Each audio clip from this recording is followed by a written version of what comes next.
Peruvian authorities are interested in the modernization of T-55 tanks, set in the days of the USSR. Deputy Director of the Federal Service for Military Technical Cooperation (FSMTC), Russia Anatoly Punkik.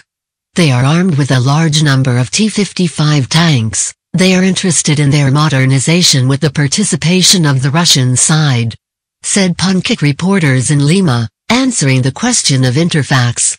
According to him, the conclusion of the contract for the supply of T-90S tanks Peru may be later.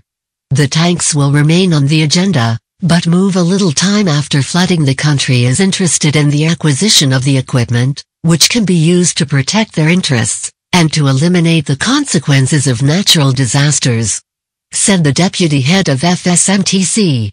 He said that the exhibition is completed in Peru. SITDAF 2017 showed that the authorities intend to continue cooperation with Russia in the military technical sphere. The Peruvian side declares its readiness to continue the strategic dialogue with us on issues of military and military technical cooperation.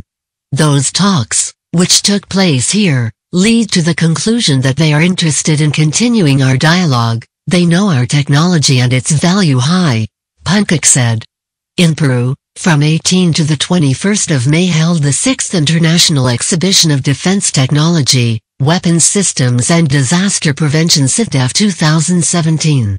Under the auspices of the Russian exposition organizer JS0 Saborinexport, stands at the exhibition housed 8 Russian companies, 7 of which are military products.